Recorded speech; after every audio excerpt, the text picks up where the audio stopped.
ರಾಘವೇಂದ್ರ ರಾಜ್ಕುಮಾರ್ ಅವರ ಎರಡನೇ ಪುತ್ರ ಯುವರಾಜ್ ಕುಮಾರ್ ಹಾಗೂ ಶ್ರೀದೇವಿ ಭೈರಪ್ಪ ನಡುವಿನ ವಿಚ್ಛೇದನ ವಿಚಾರ ಈಗ ಟಾಕ್ ಆಫ್ ದಿ ಟೌನ್ ಆಗಿದೆ. ಯುವರಾಜ್ ಕುಮಾರ್ ಅವರು ಕಳಿಸಿದ್ದ ವಿಚ್ಛೇದನ ನೋಟಿಸ್ಗೆ ಲಾಯರ್ ಮೂಲಕವೇ 12 ಪುಟಗಳ ಉತ್ತರ ನೀಡಿರುವ ಶ್ರೀದೇವಿ ಭೈರಪ್ಪ ಯುವರಾಜ್ ಕುಮಾರ್ ಮೇಲೆ ಭಾರೀ ಆರೋಪಗಳನ್ನ ಮಾಡಿದ್ದಾರೆ. ಅದರೊಂದಿಗೆ ಕಾಂತಾರದಲ್ಲಿ ಲೀಲಾ ಪಾತ್ರದ ಮೂಲಕ ಕನ್ನಡ ಜನತೆಗೆ ಚಿರ ಪರಿಚಿತರಾಗಿರುವ ಪೊಲೀಸ್ ಇನ್ಸ್ಪೆಕ್ಟರ್ ಎಸ್.ಕೆ. ಉಮೇಶ್ ಅವರ ಪುತ್ರಿ ಸಪ್ತಮಿ ಗೌಡ ಅವರ ಹೆಸರನ್ನ ನೇರವಾಗಿ ಉಲ್ಲೇಖ ಮಾಡಿದ್ದಾರೆ. ಯುವರಾಜ್ ಕುಮಾರ್ ಹಾಗೂ ಶ್ರೀದೇವಿ ಭೈರಪ್ಪ ಅವರ ನಡುವಿನ ವಿಚ್ಛೇದನಕ್ಕೆ ಸಪ್ತಮಿ ಗೌಡ ಅವರೇ ಮೂಲ ಕಾರಣ ಎನ್ನುವ ಮಾತುಗಳು ಕೇಳಿ ಬರ್ತಾ ಇರುವ ನಡುವೆ ಲೀಗಲ್ ನೋಟಿಸ್ನ ರಿಪ್ಲೈಯಲ್ಲಿ ಶ್ರೀದೇವಿ ನೇರವಾಗಿ ಸಪ್ತಮಿ ಗೌಡ ಅವರ ಹೆಸರನ್ನೇ ಉಲ್ಲೇಖ ಮಾಡಿದ್ದಾರೆ. ಅದಲ್ಲದೆ ಸಪ್ತಮಿ ಗೌಡ ಹಾಗೂ ಯುವರಾಜ್ ಕುಮಾರ್ ಇಬ್ಬರು ಹೋಟೆಲ್ ರೂಮ್ನಲ್ಲಿ ರೆಡ್ ಹ್ಯಾಂಡ್ ಆಗಿ ಸಿಕ್ಕಿ ಬಿದ್ದಿದ್ರು ಅಂತ ಆರೋಪಿಸಿದ್ದಾರೆ. ಸಪ್ತಮಿ ಗೌಡ ಹಾಗೂ ಯುವರಾಜ್ ಕುಮಾರ್ ಹೊಂಬಾಳೆ ಫಿಲ್ಮ್ಸ್ ನಿರ್ಮಾಣದ ಸಂತೋಷ್ ಆನಂದರಾಮ್ ನಿರ್ದೇಶನದ ಯುವ ಸಿನಿಮಾದಲ್ಲಿ ಜೊತೆಯಾಗಿ ನಟಿಸಿದ್ರು.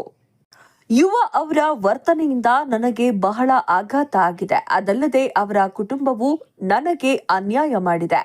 ನಾನು ಕಾನೂನುಬದ್ಧವಾಗಿ ಯುವ ಅವರನ್ನ ವಿವಾಹ ಆಗಿದ್ದೇನೆ. 9 ವರ್ಷಗಳಿಂದ ಯುವ ಅವರ ಕುಟುಂಬ ನನಗೆ ಪರಿಚಯ. ಮದುವೆಯಾದ ದಿನದಿಂದ ನನಗೆ ಮಾನಸಿಕ ಹಿಂಸೆ ನೀಡ್ತಾ ಇದ್ದಾರೆ. ಆದರೆ ಕುಟುಂಬದ ಗೌರವದ ಕಾರಣಕ್ಕಾಗಿ ನಾನು ಅದನ್ನ ಎಲ್ಲೂ ಹೇಳಿರಲಿಲ್ಲ. ಯುವರಾಜ್ ಕುಮಾರ್ ಅವರಿಗೆ ಸಹ ನಟಿ ಸಪ್ತಮಿ ಗೌಡ ಅವರ ಜೊತೆ ಅಫೇರ್ ಇದೆ. 2023ರ ಡಿಸೆಂಬರ್ನಲ್ಲಿ ನಾನು ಬೆಂಗಳೂರಿಗೆ ಬಂದಿದ್ದಾಗ ಇದೇ ವಿಚಾರವಾಗಿ ನಮ್ಮಿಬ್ಬರ ನಡುವೆ ಗಲಾಟೆಯಾಗಿತ್ತು. ಯುವ ಸಿನಿಮಾದ ನಟಿಯಾಗಿದ್ದ ಸಪ್ತಮಿ ಗೌಡ ಅವರೊಂದಿಗೆ ಯುವರಾಜ್ ಕುಮಾರ್ ಕಳೆದ 1 ವರ್ಷದಿಂದ ಅನೈತಿಕ ಸಂಬಂಧ ಹೊಂದಿದ್ದಾರೆ ಎನ್ನುವ ಮಾಹಿತಿಯನ್ನ ನನ್ನ ಕುಟುಂಬ ಹಾಗೂ ಸ್ನೇಹಿತರ ಗಮನಕ್ಕೆ ತಂದಿದ್ರು ಎಂದು ಶ್ರೀದೇವಿ ಭೈರಪ್ಪ ನೋಟಿಸ್ನಲ್ಲಿ ಬರೆದಿದ್ದಾರೆ. ಯುವ ನನಗಿಂತ 4 ವರ್ಷ ಕಿರಿಯ. ಮದುವೆಯಾಗುವ ಮುನ್ನ 5 ವರ್ಷಗಳ ಕಾಲ ನಾವು ಜೊತೆಯಾಗಿದ್ದೆವು. ಆದರೆ ಈಗ ತಮ್ಮ ಜವಾಬ್ದಾರಿಗಳಿಂದ ಅವರು ನುಣುಚಿಕೊಳ್ಳಲು ಪ್ರಯತ್ನ ಮಾಡ್ತಾ ಇದ್ದಾರೆ. 2023ರ ಡಿಸೆಂಬರ್ನಲ್ಲಿ ಯುವರಾಜ್ ಕುಮಾರ್ ಹಾಗೂ ಸಪ್ತಮಿ ಗೌಡ ಹೋಟೆಲ್ ರೂಮ್ನಲ್ಲಿ ಜೊತೆಯಾಗಿ ಇದ್ದಾಗಲೇ ರೆಡ್ ಹ್ಯಾಂಡ್ ಆಗಿ ಸಿಕ್ಕಿ ಬಿದ್ದಿದ್ರು.